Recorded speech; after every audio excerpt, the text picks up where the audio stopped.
दोस्तों, मैं high court LDC Mohammad Zubair Pathan आपके अपने यूट्यूब चैनल स्मार्ट स्टडी में आपका स्वागत करता हूं। दोस्तों, इस वीडियो के माध्यम से हम सारे जितने भी आपके एलडीसी आरएसएम एसएसबी एलडीसी जिसके सिलेबस के अंदर 18 टॉपिक दिए हुए हैं, उन सारे टॉपिक्स को एक ही वीडियो में कवर करने वाले हैं। आपके एग्जाम में चंद कुछ रोज बचे हैं और आप चाह रहे होंगे कि फटाफट रिवीजन हो जाए, तो ये एक क्लास के माध्यम से हम सारा रिवीजन 18 पॉइंट्स का कर लेंगे।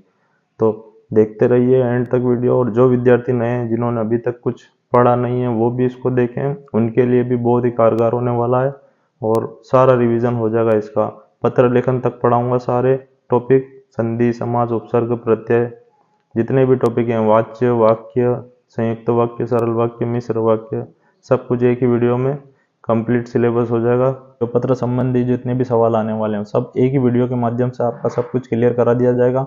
और जिन्होंने अब तक रिवीजन नहीं किया वो उनका इस वीडियो के माध्यम से चंद कुछ करीबन 1 घंटे के अंदर के वीडियो में सारा रिवीजन हो जाएगा। और जिन्होंने अब तक पढ़ा नहीं उनके लिए भी एक खास सेशन होगा, तो अंत तक बने रहिए। तो हम शुरुआत करते हैं। पहला टॉपिक है आपका संधि।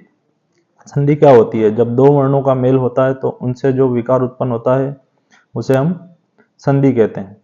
तो और संधि कितने प्रकार की होती है? तो संधि के 3 भेद होते हैं, स्वर संधि, व्यंजन संधि और विसर्ग संधि। अब आपको क्या करना, आपके पास कम वक्त है और एग्जाम में भी आप कुछ ट्रिक अप्लाई करें ताकि आपको क्वेश्चन को सोल्व करने में आसानी हो। अब संधि का क्वेश्चन आप जब भी सोल्व करें तो उसके अंदर आप स्वर संधि और विसर्ग संधि को पकड़ने की कोशिश करें। व्यंजन संधि को पकड़ना थोड़ा मुश्किल होता है, तो स्वर संधि और विसर्ग संधि को आइडेंटिफाई करें, उनको पढ़ना भी आसान होता है, याद रखना भी आसान होता है। स्वर संधि, स्वर संधि किसे कहते हैं? स्वर संधि जब दो वर्णों का मेल, यानी प्रथम शब्द का अंतिम वर्ण और दूसरे शब्द का प्रथम वर्ण, जब दोनों स्वर होते हैं और दोनों का आपस में मेल होता है तो बनने वाला जो विकार उत्पन्न होता है वह भी स्वर होता है, तो इसको हम स्वर संधि कहते हैं। स्वर संधि कितने प्रकार की होती है? तो स्वर संधि 5 प्रकार की होती है। दीर्घ संधि, गुण संधि, वृद्धि संधि, यण संधि, अयादि संधि। तो ये 5 संधि आपकी स्क्रीन पर मौजूद है, इसको आप अच्छे से देखकर पढ़ सकते हैं और समझ सकते हैं और स्क्रीनशॉट ले ले, है ना। तो दीर्घ संधि, गुण संधि, वृद्धि संधि, इन तीनों में क्या होता है कि इन तीनों का जो प्रथम वर्ण जो होता है मतलब प्रथम शब्द का अंतिम वर्ण होता है वो अ होगा या फिर आ होगा।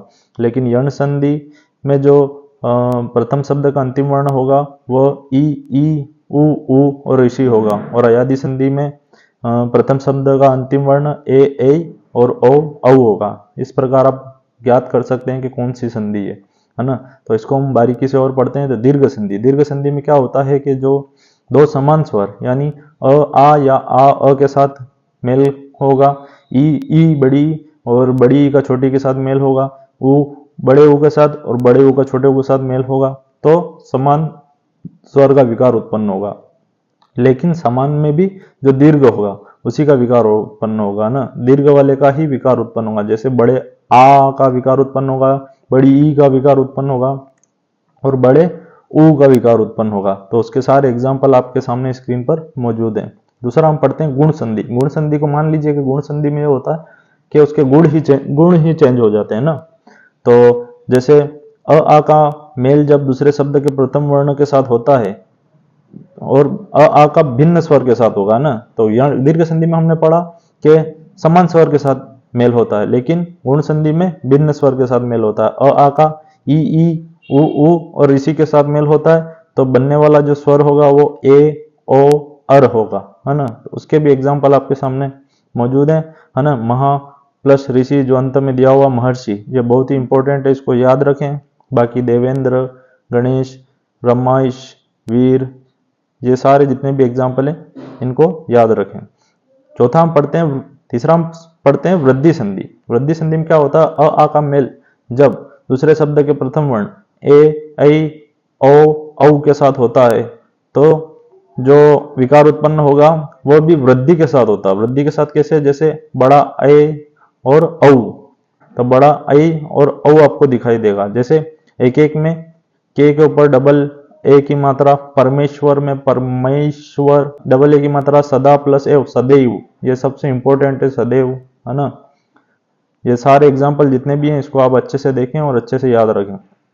चौथा हम पढ़ते हैं यण संधि। यण संधि का प्रथम जो वर्ण है उसके अंदर आप देखें य को मैंने गोला किया हुआ, तो जब भी ई उ और ऋषि का मेल, जब आ भिन्न स्वर आ उ ए वगैरह से होता है तो विकार जो उत्पन्न होगा वो य व और र की फॉर्म में होगा। तो इसके आप एग्जाम्पल अति प्लस अधिक, अति अधिक, तो बीच में देखो आप य आ रहा है। जब भी आपको बीच में य व और र एक्स्ट्रा आपको दिखाई देने लगे, आप तुरंत उसको पकड़ लीजिए कि ये यण संधि होगा ना। इत्यादि में यह दिख गया आपको। नद्यागम, अत्युत्तम, अति प्लस उत्तम, ये बहुत इंपॉर्टेंट है ना, इसको याद रखें। तो इसके सु प्लस आगत, स्वागत, सु प्लस अच्छ, स्वच्छ, और पित्राज्ञा है ना, लास्ट वाला पित्र प्लस आज्ञा, ये आपका शब्द शुद्धि में भी आता है ना, पित्राज्ञा कैसे लिखते हैं, तो ये याद रखें। अब पांचवा आपका पॉइंट है अयादि संधि। अयादि संधि में मैंने आगे अ के ऊपर गोला किया हुआ है, तो इससे आप ध्यान रखें, जब भी ए, ऐ, ओ, औ, जब इनका मेल दूसरे शब्द के प्रथम वर्ण अ के साथ होगा तो बनने वाला विकार जो उत्पन्न होगा वो अय, आय, औ, आव होगा। ने प्लस अन, नयन, नई प्लस अक, नायक, पौ प्लस अन, पवन, पौ प्लस अक, पावक। ये चार एग्जाम्पल सबसे ज्यादा अयादि संधि के एग्जाम्पल एग्जाम में पूछे ही जाते हैं, तो इसको अच्छे से याद रखें।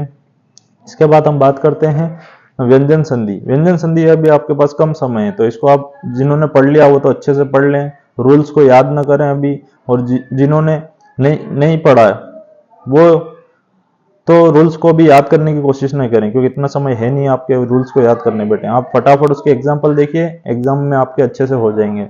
लेकिन जिन्होंने पढ़ लिया है वो रिवीजन कर लें। और तीसरा अपना है विसर्ग संधि। विसर्ग संधि में क्या होता है कि प्रथम शब्द के अंत में विसर्ग होगा। विसर्ग क्या होता है कि दो पॉइंट्स जो होते हैं अपने, उनको हम विसर्ग बोलते हैं ना, सिंबल जो डॉट डॉट का होता है।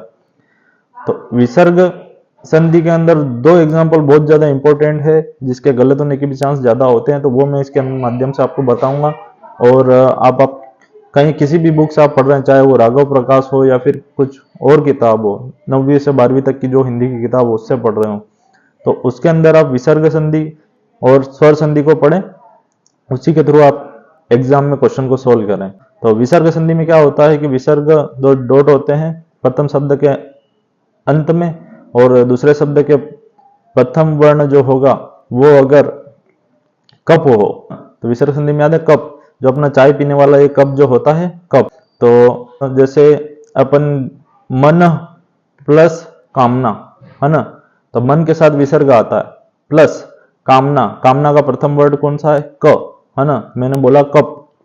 जब क आ जाएगा तो मन कामना ही उसका संधि विच्छेद होगा, है ना। संधि विच्छेद में कभी भी जब कप वर्ड आ जाता है दूसरे शब्द का प्रथम वर्ड क और प आपको दिख गया, तो आपका जो शब्द बनेगा वह विसर्ग के साथ ही बनेगा, उसमें से विसर्ग का विलोप नहीं होगा, है ना। मन प्लस कामना, मनः कामना। अब उसको मनोकामना या मनोकामना नहीं बनाएंगे। अगर एग्जाम्पल आपके ऑप्शन दिए हो और आप उसमें मनोकामना कर देते हैं तो आपका गलत हो जाएगा, है ना। वैसे अधः पतन, तो अधः पतन, अधः के बाद आपका विसर्ग हो गया, पतन में प्रथम वर्ण आपका कप वाला प आ गया यहाँ पर, तो अधः पतन यानी विसर्ग आएगा ही आएगा, है ना।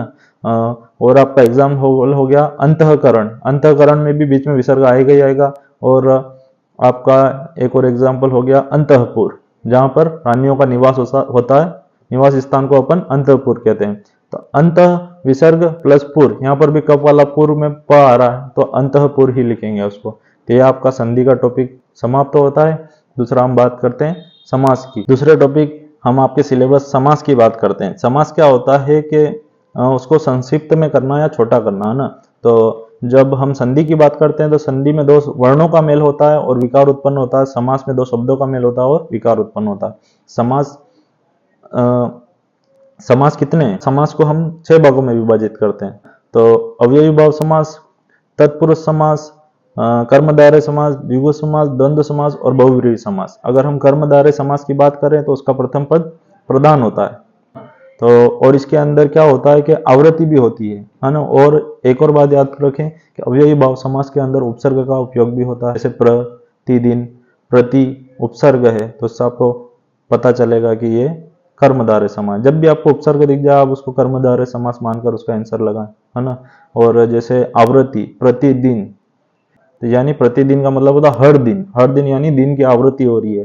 प्रतिक्षण यानी हर क्षण, यानी क्षण की आवृत्ति हो रही है, जहां भी आवृत्ति होगी वहां पर अव्ययी भाव समास होगा। दूसरा हम बात करते हैं तत्पुरुष समास। तत्पुरुष समास में क्या होता है कि दूसरा पद प्रधान होता है ना। अव्ययी भाव समास में एक यथाशक्ति या शक्ति के अनुसार, और ये इस प्रकार के जो वर्ड जो आपकी बुक में दिए होंगे बहुत आसान है, उसको एक बार रीड कर लीजिए, अच्छे से याद हो जाएंगे। दूसरा हम बात करते हैं तत्पुरुष समास। तत्पुरुष समास में क्या होता है कि दूसरा पद प्रधान होता है, इसमें दूसरे पद की प्रधानता होती है, और तत्पुरुष समास को हम कारकों में विभाजित करते हैं, है ना, जो आपकी स्क्रीन पर मौजूद होंगे।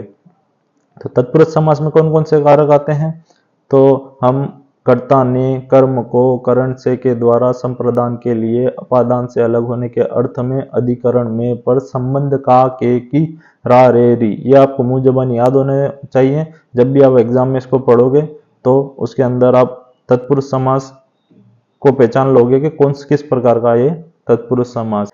कर्मधारय समास। कर्मधारय समास में आपको ये याद रखना है कि इसके अंदर तीन ही बातें हैं जो याद रखनी है, तीन वर्ड है जो के समान के रूपी, है जो के समान के रूपी, है जो के समान के रूपी, ये तीन शब्द याद रखेंगे आप तो आपका कर्मधारय समास आसानी से आपसे सोल्व हो जाएगा। महापुरुष, महान है जो पुरुष, है ना, तो इसके अंदर है जो। दूसरा हो गया कमल नयन, कमल के समान नयन वाली स्त्री, कमल नयन स्त्री, तो के समान आ गया।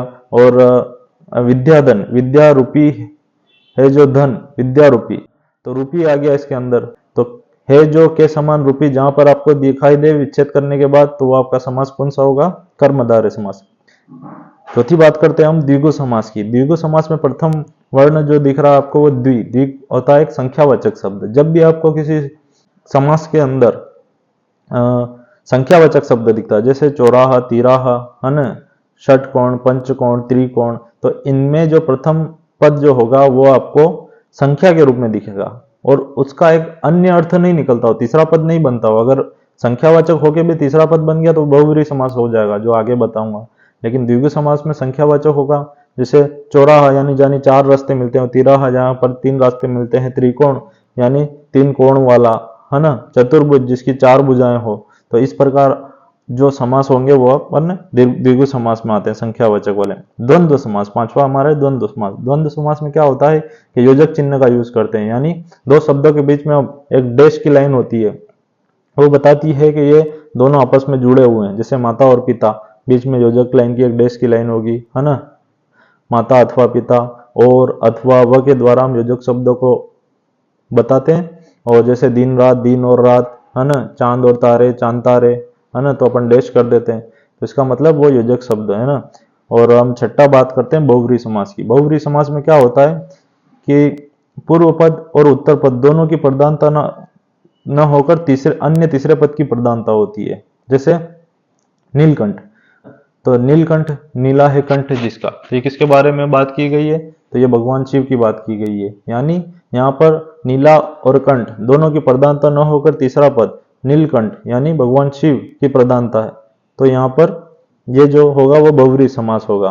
दशानन, जैसा कि मैंने बताया था आपको, द्विगु समास में प्रथम पद जो होता है वो संख्यावाचक होता है, लेकिन यहाँ पर क्या हुआ कि दशानन, 10 है आनंद जिसके, 10 है मुख जिसके, तो किसके होते हैं 10 मुख, रावण के।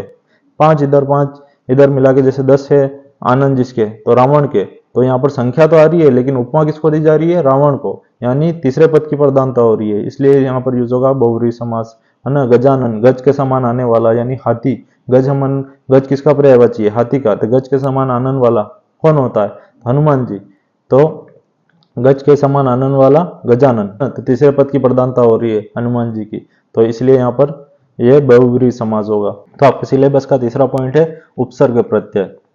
वह शब्दांश जो शब्द के आगे लगकर उसके अर्थ को बदल देते हैं उन्हें हम उपसर्ग कहते हैं, और वह शब्दांश जो अर्थ के पीछे लगकर उसके अर्थ को परिवर्तन कर देते हैं उसको हम प्रत्यय कहते हैं, है ना।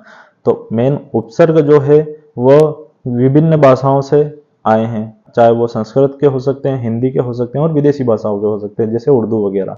तो अपन को खास तौर पर पढ़ने हैं संस्कृत वाले, जो कि 21 प्रकार के हैं। अब वो 21 प्रकार के आपकी स्क्रीन पर मौजूद हैं। कौन कौन से हैं, अति, अधि, अपि, अभि, अनु, अप, औ, आ, उद, उप, नि, निर, निस, दूर, दुस, प्र, प्रति, परा, परि, सु, सम, वि, स्व, ये 21 प्रकार के उपसर्ग हैं, वो आपको याद होने चाहिए। आप इसको बार बार रीड कीजिए आपको याद हो जाएंगे।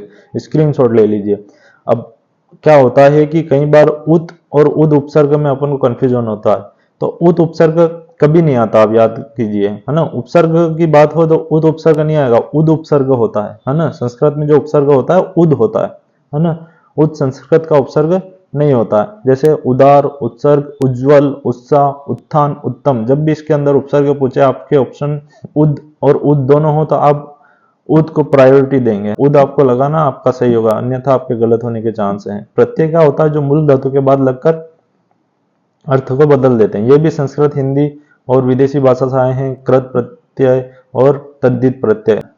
कृत प्रत्यय 5 प्रकार के होते हैं, तद्धित प्रत्यय 6 प्रकार के होते हैं। ये भी आप जिस भी बुक से पढ़ रहे हैं उसको में से उसको रीड कर लीजिए और इनके सारे एग्जाम्पल को अच्छे से देख लीजिए। अब हम बात करते हैं पर्यायवाची की।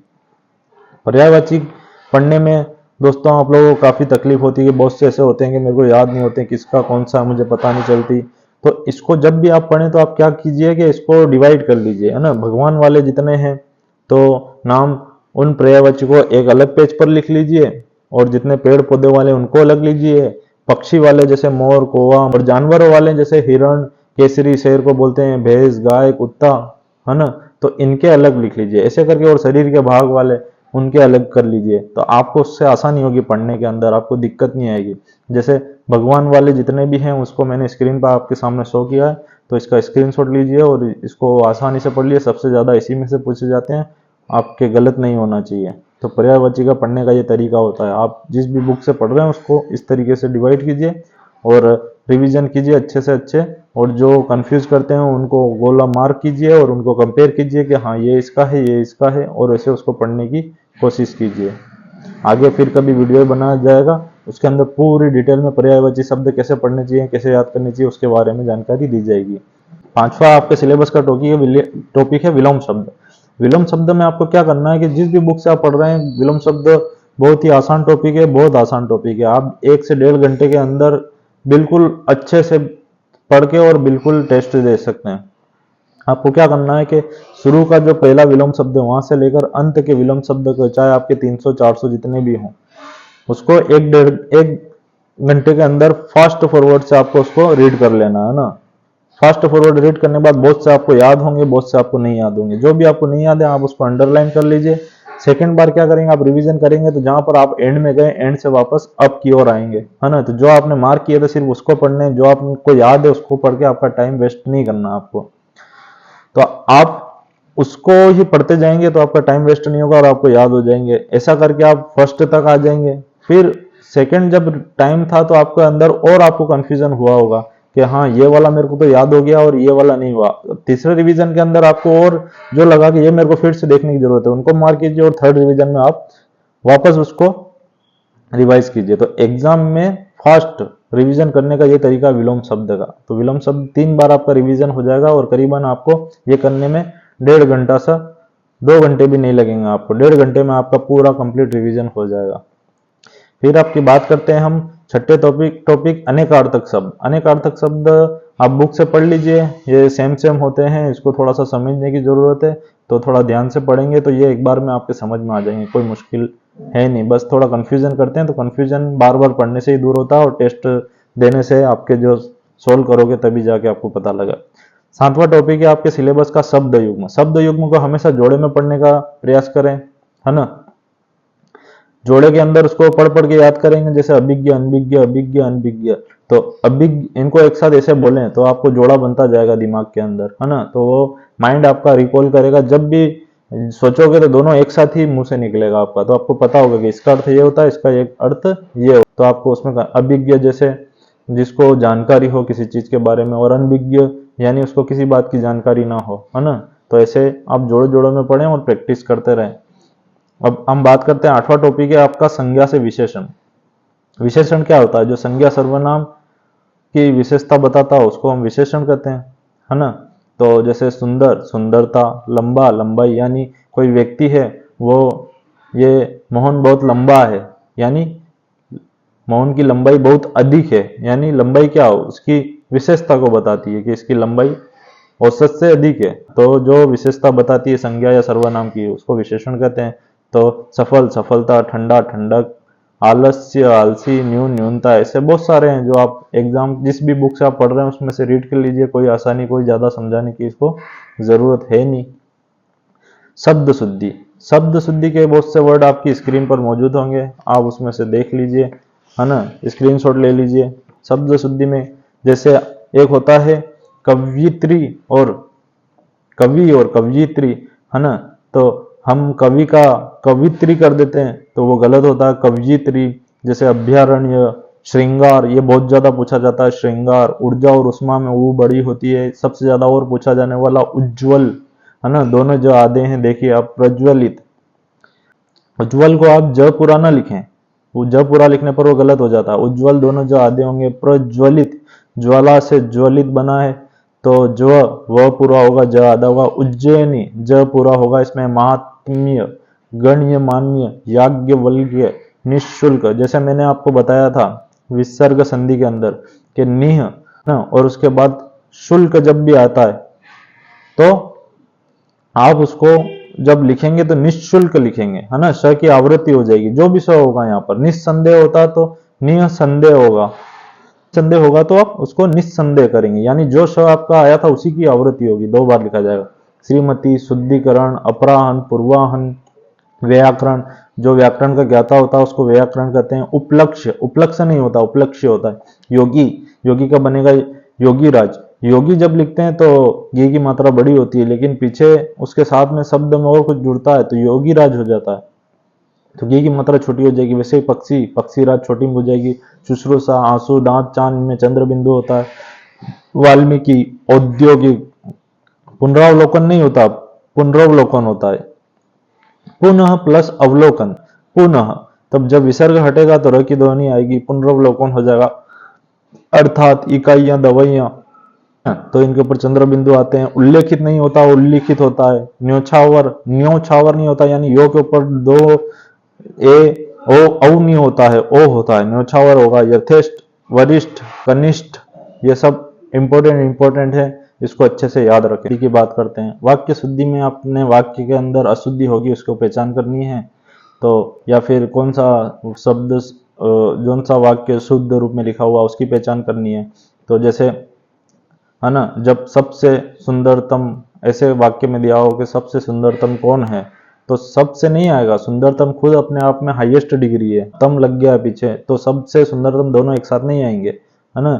दिवाली उत्सव हिंदुओं का महत्वपूर्ण त्योहार है, अगर ये लिखा हो तो दिवाली खुद अपने आप में उत्सव है, उसके साथ उत्सव लिखने की जरूरत नहीं है ना। जज साहब ने मृत्युदंड की सजा सुनाई, है ना, तो मृत्युदंड खुद अपने आप में सजा, उसके साथ सजा लिखा हुआ हो तो वो वाक्य अशुद्ध होगा, ना। लगभग 100% भारतीयों को ऐसा लगता है, 10 कदम में सलमान खान का सवाल, लगभग 10% भारतीयों को ऐसा लगता है कि हर एग्जाम बिल्कुल फिक्स होता है।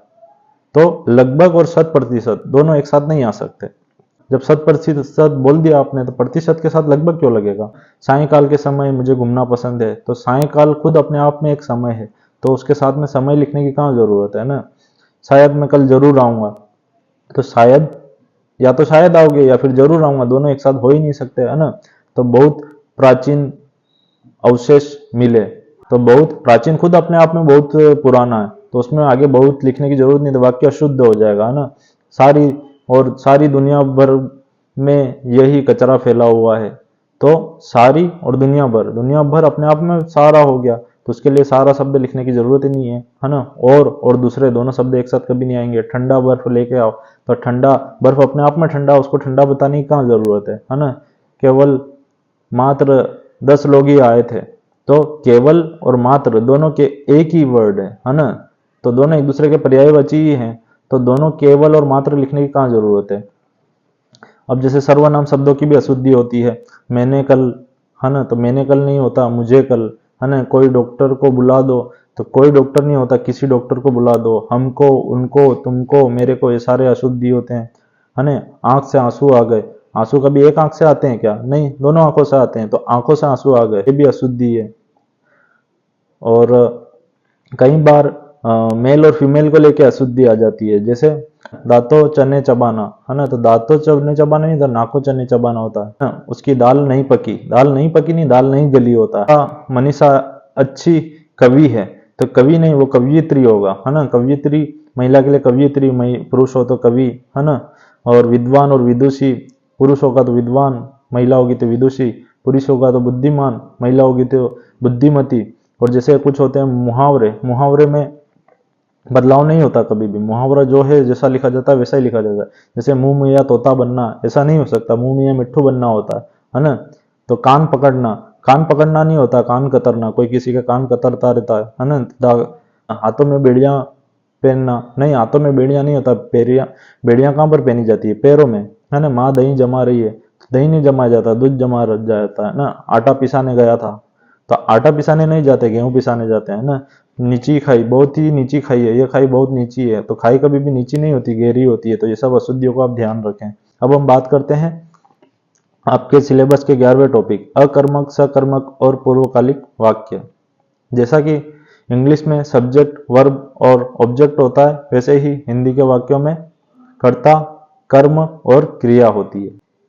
जैसे मोहन ने खाना खाया, तो मोहन कर्ता हो गया, खाना खाना उसका कर्म हो गया, और जो खाना खाया, खाया उसकी क्रिया हो गई। तो कर्ता भी हो गया मोहन, कर्म खाना और खाया क्रिया हो गई। जब अकर्मक वाक्य जो होंगे उनके अंदर कर्ता की प्रधानता होगी, कर्म की प्रधानता नहीं होगी। सकर्मक में कर्म की प्रधानता होगी, यानी सकर्म यानी कर्म सहित, जहां पर कर्म की प्रधानता होगी। और पूर्वकालिक ऐसे वाक्य जहां पर दो क्रियाएं एक साथ हो रही है, नहीं, दो क्रियाएं हो रही है, तो उसमें जो क्रिया पहले होती है उसको पूर्वकालिक क्रिया कहते हैं। तो अकर्मक वाक्य, बंदर केला खा रहा है। जब भी अकर्मक वाक्य की बात होगी, जब अपना सवाल उससे अपन सेंटेंस अपन सवाल करेंगे कौन से, जब उसका जवाब अपन को मिलता है कौन के द्वारा, तो वो अपना अकर्मक होता है। जैसे बंदर केला खा रहा है, तो कौन खा रहा है, बंदर। तो बंदर कौन है, कर्ता, तो यहाँ पर कर्ता की प्रधानता, इसलिए अकर्मक होगा। भैंस चारा खा रही है, तो कौन खा रहा है, तो भैंस। तो प्रधानता किसकी है, कर्ता की, तो भैंस। तो सेंटेंस क्या हो गया, अकर्मक हो गया। राहुल बांसुरी बजा रहा है, तो कौन बांसुरी कौन बजा रहा है, तो राहुल। तो प्रधानता किसकी है, कर्ता की। तो जहां पर कर्ता की प्रधानता होगी वह अकर्मक होंगे। सकर्मक, सकर्मक में क्या होता है कि इसके अंदर हम सवाल पूछते हैं तो जवाब हमको क्या के थ्रू मिलता है। जैसे बंदर कूद रहा है, तो बंदर क्या कर रहा है, तो क्या का जवाब है कूद रहा है। तो कूदना क्या है, कर्म। तो यहाँ पर प्रधानता किसकी है, कर्म की। जहां पर कर्म की प्रधानता होगी उसको हम सकर्मक कहेंगे। जैसे भैंस खा रही है, तो क्या खा रही है ना। तो यहाँ पर हमारा सवाल बनता है कि क्या खा रही है। तो जहां पर कर्म की प्रधानता होती है वहां पर सकर्मक वाक्य होता है। लक्ष्मण सूंघ रहा है, तो सूंघना एक कर्म हो गया, तो लक्ष्मण क्या कर रहा है, तो सूंघ रहा है, तो ये कर्म की प्रधानता है। और पूर्वकालिक दो वाक्य हैं, वह दौड़कर आया और सो गया। तो दो कार्य हो रहे हैं यहाँ पर, एक तो दौड़ना और एक सोना। तो पूर्वकालिक क्या हो गया, दौड़ना। वह खाना खाकर नहाने गया, तो खाना खाना और नहाना दो क्रियाएं। तो पूर्वकालिक में जो खाना खाया उसने जो पहले हुआ वो पूर्वकालिक क्रिया हो गई। पूर्वकालिक क्रिया में क्या होता है कि एक काम खत्म कर दूसरा काम करने जाना। जैसे मोहन खाना खाकर पढ़ने गया, तो उसने पहले खाना खाया, एक काम खत्म करके अब वो पढ़ने गया। तो एक काम जो पूर्वकालिक जो होगा, पहले उसने जो काम किया उससे पता चलता है अपन को पहले उसने खाना खाया, तो पूर्वकालिक क्रिया का इसमें बोध होता है। सुनील खेत से लौट कर नहाने गया, थक गया खेत में काम कर कर, तो इससे ये पता चलता है कि पहले वो खेत से लौटा है और उसके बाद नहाने गया। तो पूर्वकालिक क्रिया का इसके अंदर अपन को पता चलता है।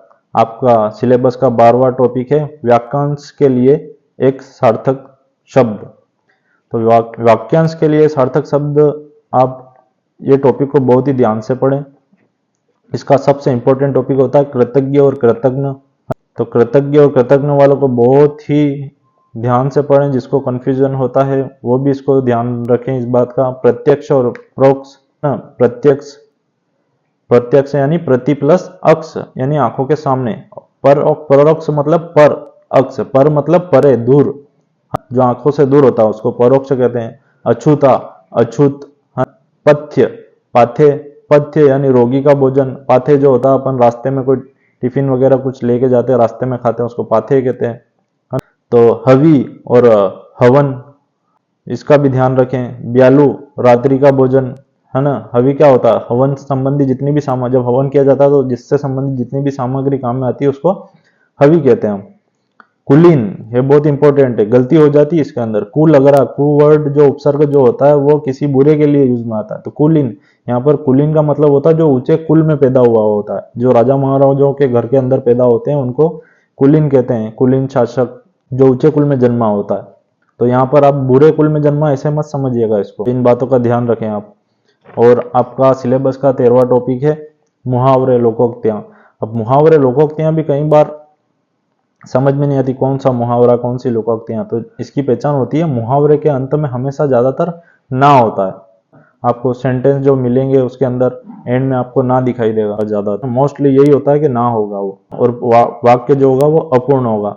और लोकोक्ति जो होती है वो अपने आप में एक पूर्ण वाक्य होती है। अब मुहावरा जैसे आंख बबूला होना, अत्यधिक क्रोधित होना, आंख में घी डालना यानी किसी के क्रोध को बढ़ाने का कार्य करना, आटे दाल का भाव मालूम होना यानी जीवन के यथार्थ को जानना। तो आंख बबूला हो ना, आग में घी डालना, आटे दाल का भाव मालूम हो ना, यानी सबके बीच में ना आ रहा है, तो ना आता जहां पर, इससे अपन को पता चल जाता है कि ये मुहावरे हैं। जैसे आग लगने पर कुआं खोदना, मुसीबत के समय उपाय खोजना। इतिश्री होना यानी किसी कार्य का अंत या समाप्त होना। उड़ती चिड़िया पहचानना यानी थोड़े ही इशारे में सब कुछ समझ लेना, है ना। और औने पौने करना यानी कम लाभ या कम कीमत में बेच देना। एक और एक 11 होना, संगठन में शक्ति होना, आपको पता ही होगी। कोर्ट में कांच होना, दुख में और दुख आना, क्रोध काफूर होना, गुस्सा गायब होना, कागजी घोड़े दौड़ाना, केवल कागजी कार्रवाई करना। तो इस प्रकार जब भी ना आपको दिखाई दे, इसका मतलब कि उसके अंदर ये मुहावरा है, और उसको उसी की तरह से पहचानने की कोशिश करें। और सेंटेंस बिल्कुल मिलते जुलते ऑप्शन में आते हैं, तो आप उसके अंदर समझें, थोड़ी समझदारी रखें। बिल्कुल ही सेंटेंस ऐसा तुच्चा आप उनको दे दिया हो तो उसको आंसर समझ के नहीं लगा दें, थोड़ा सा दिमाग लगाएं, थोड़ा सा ध्यान लगाएं। नहीं पढ़ के जाओगे तो भी आसानी से कर लोगे मुहावरे लोकोक्तियां। लोकोक्तियां में जैसे अपने आप में एक पूर्ण होती है लोकोक्ति, जैसे अंधा क्या चाहे दो आंख यानी बिना प्रयास इच्छित फल की कामना करना, है ना। अंधेर नगरी चौपट राजा यानी अयोग्य प्रशासन, यानी अंधा बाटे रेवड़ी फिर अपने को दे, यानी ये अपने आप में पूरा सेंटेंस है।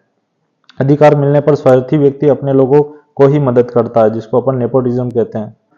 तो लोकोक्तियां अपने आप में पूर्ण वाक्य है। एक एक बार आप रीड कीजिए, 1 घंटे में आपके मुहावरे पूरे हो जाएंगे और 1 घंटे में आपकी लोकोक्ति पूरी हो जाएगी। यानी एक टॉपिक का हिंदी के पढ़ने के लिए आपको 1 से 1.5 घंटा, और ज्यादा से ज्यादा थोड़ा कोई मुश्किल हो तो 2 घंटे। 2 घंटे में इसे आप पढ़ते हैं तो 1 से 2 दिन में भी कोई 1 दिन में रिवीजन पूरी हिंदी का कर लेता है, और थोड़ा सा जिसने कम पढ़ा हो उसको 2 दिन लगते हैं, लेकिन 2 दिन में पूरा हिंदी का कोर्स आसानी से रिवीजन हो जाता है। अब हम बात करते हैं पारिभाषिक शब्दावलियां, जो आगे आपकी सिलेबस का 14वां टॉपिक है। इसके अंदर आपको क्या होता है कि कुछ इंग्लिश में वर्ड दिए जाएंगे और उसको पहचान करनी है कि इसका सही अर्थ क्या होता है। एक होता है एजेंडा और मिनट, सबसे ज्यादा पूछे जाने वाले 2 शब्द हैं। एजेंडा जो होता है वो कार्यसूची होता है, और मिनट जो होता है वो कार्यव्रत होता है। यानी कोई मीटिंग होने वाली है तो उस मीटिंग के पहले जो टॉपिक जिन पे डिस्कशन करना हो वो टॉपिक लिखे जाते हैं सारे। तो उस सारे टॉपिक जो होते हैं उसको हिंदी में बोलते हैं कार्यसूची, जिसको इंग्लिश में एजेंडा बोलते हैं। तो कार्यसूची एजेंडा हो गई, और उसमें से जितने भी टॉपिक, यानी 100 टॉपिक थे, और 100 टॉपिक में से डिस्कस हुए, मान लीजिए 10 टॉपिक थे, 10 टॉपिक में से 60 टॉपिक डिस्कस हुए, तो जो टॉपिक डिस्कस हो चुके हैं उसको मिनट बोलते हैं, और इंग्लिश हिंदी में बोलते हैं कार्यव्रत। तो एजेंडा और मिनट, कार्यसूची और कार्यव्रत में डिफरेंस होता है, बहुत ही इंपॉर्टेंट है एग्जाम में आने वाला। विजिलेंस जो होता है सतर्कता, यानी विजिलेंस कमीशन, सतर्कता आयोग। एडजर्न यानी स्थगित करना। एक और इंपॉर्टेंट होता है एडहोक। एडहोक का मतलब होता है तदर्थ, यानी कम समय के लिए, यानी अचानक किसी को कमेटी वगैरह, उसको मतलब कमेटी बना दी और उसको काम होने के बाद तुरंत वापस स्थगित कर दी। एक्यूज मतलब होता है अभियोग। डेप्यूटेशन, जहाँ पर कई पोस्ट खाली होती है कहीं पर, तो किसी अधिकारी को या फिर किसी कर्मचारी को उस पोस्ट पे कुछ समय के लिए भेज दिया जाता है काम के लिए, तो डेप्यूटेशन। प्रतिनियुक्ति। एंडोर्स पृष्ठांकन करना। जब आप भी राजकीय सेवा में आ जाएंगे तो आपको एंडोर्समेंट करना पड़ेगा, पृष्ठांकन करना पड़ेगा वहाँ पर, है ना। गजेट जो होता है वो राजपत्र में प्रकाशित होती चीज़ें, जैसे आपकी फंडामेंटल मौलिक ग्रांट, सरकार जो अनुदान देती है। नेपोटिज्म जो वर्ड बहुत ज्यादा चलता है, भाई भतीजावाद जो होता है, पेटिशन जो होती है याचिका, ऐसे बहुत सारे वर्ड हैं। आप इंपॉर्टेंट पढ़िए ध्यान से, और जब एग्जाम में आएगा उसको आप सोचेंगे तो आपसे फेमिलियर होगा, वो बिल्कुल ही नया शब्द नहीं आएगा, आपने कहीं ना कहीं सुन रहा होगा। एलडीसी का एग्जाम है ये, 12th तक का एग्जाम है, तो ऐसा कोई बिल्कुल ऐसा नहीं आने वाला कि आपको याद ही नहीं आ रहा। आपने 12वीं अच्छे से पढ़ी है तो यहाँ पर तो आप आसानी से ले आओगे इतने, क्योंकि ऑप्शन वाले 4 चूज करने हैं आपको।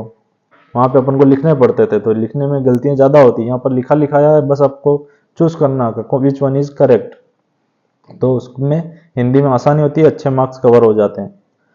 तो सिलेबस के 15 टॉपिक, वाक्य रचना के आधार पर जो वाक्य को 3 भागों में विभाजित किया गया उसके बारे में हम पढ़ेंगे। पहला सरल वाक्य, दूसरा मिश्र वाक्य और तीसरा संयुक्त वाक्य। सरल वाक्य क्या होता है कि इसमें जिस वाक्य में एक उद्देश्य और एक विधेय होता है ना, एक कर्ता और एक क्रिया होती है। जैसे मैं पढ़ता हूँ, मैं कर्ता हो गया, पढ़ना क्रिया हो गई, एक उद्देश्य हो गया और एक विधेय हो गया, तो ये साधारण वाक्य। वह खेलता है, वह पीता है, वह दौड़ता है, वह अच्छा लड़का है। तो इस प्रकार के जितने भी एग्जाम्पल होते हैं वो साधारण सरल वाक्य के होते हैं। दूसरा हम बात करते हैं संयुक्त वाक्य। संयुक्त वाक्य में क्या होता है कि जब 2 वाक्यों जो किसी एक समुच्चय या योजक शब्द के थ्रू जुड़े हुए होते हैं, है ना, जिसमें एक साधारण वाक्य हो सकता है और तो उपवाक्य भी होंगे जो आश्रित होंगे, है ना, तो वो योजक शब्द के थ्रू जुड़े हुए होंगे, तो उसको हम संयुक्त वाक्य बोलते हैं। जैसे मनीष स्कूल गया और पढ़ाई की, है ना, वह दुकान गया और सामान खरीदा, तो बीच में योजक शब्द आ रहा है, और जो शब्दों को जब और शब्द के थ्रू जोड़ा जाता है तो वो संयुक्त शब्द हो जाता है। जैसे कि उसने बहुत पढ़ाई की परंतु वह सफल नहीं हो सका, परंतु यहाँ पर योजक शब्द का काम करता है। तो योजक शब्द की पहचान कीजिए आप कि वो मिश्र वाक्य वाला है या संयुक्त वाला है ना। तो ये स्क्रीन पर आपके मौजूद हैं, जिसके थ्रू आप पहचान कर सकते हैं ये सरल वाक्य है, मिश्र वाक्य है या फिर संयुक्त वाक्य है। और मिश्र वाक्य में भी क्या होता है कि एक साधारण वाक्य होता है और उसका एक उपवाक्य होता है, जो भी उसमें भी योजक शब्द के थ्रू जुड़ा हुआ रहता है। जैसे चूंकि, क्योंकि, जब, तब, अर्थात, यदि, तो, ताकि, तदापि आदि। और वैसे ही संयुक्त जो वाक्य होते हैं उनके अंदर भी योजक शब्द होते हैं, तथा, एवं, या, अथवा, और, परंतु, लेकिन, बल्कि, किंतु, अतः। तो इन शब्दों से आप पहचान कर सकते हैं। जब भी एग्जाम में आए आप प्रैक्टिस कीजिए, अभ्यास कीजिए, तो आपको ये और भी समझ में आ जाएंगे और बिल्कुल आसान होगा इस नोट्स के थ्रू आपको उसको परखना कि कौन सा वाक्य है, ये सरल है, मिश्र है या फिर संयुक्त वाक्य। तो दोस्तों आपके अंतिम टॉपिक एलडीसी के पत्र लेखन संबंधी उसके बारे में बात करने वाला हूँ। तो आपके जो पत्र होते हैं वो औपचारिक होते हैं और अनौपचारिक भी होते हैं, और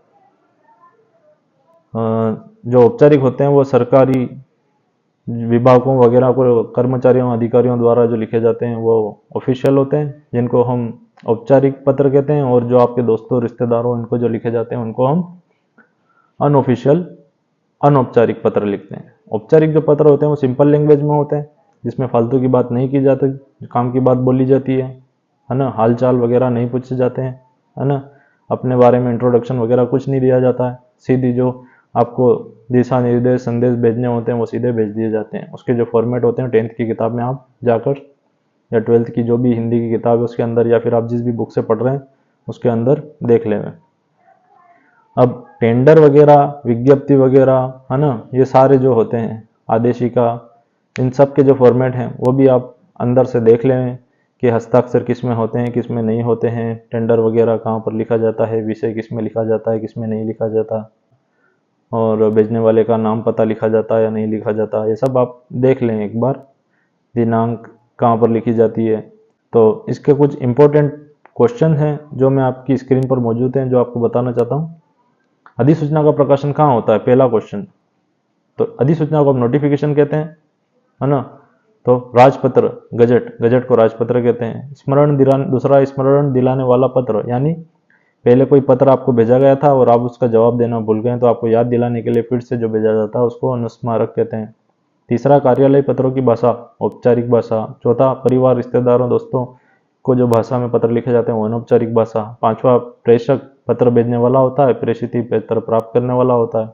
छठा परिपत्र की श्रेणी, कार्यालय पत्र विभाग द्वारा एक से अधिक अधिकारियों को जो पत्र भेजे जाते हैं वो परिपत्र की फॉर्म में भेजे जाते हैं। सातवां अर्ध सरकारी पत्र, इसमें प्रेषक का नाम तो आता है लेकिन प्रेषित का नाम नहीं आता है। आठवां किसी घटना की रिपोर्ट जो लिखी जाती है उसको प्रतिवेदन कहते हैं। जैसे एफआईआर वगैरह कुछ चालान पेश होता है तो उसके अंदर रिपोर्ट होती है, प्रतिवेदन रिपोर्ट, है ना।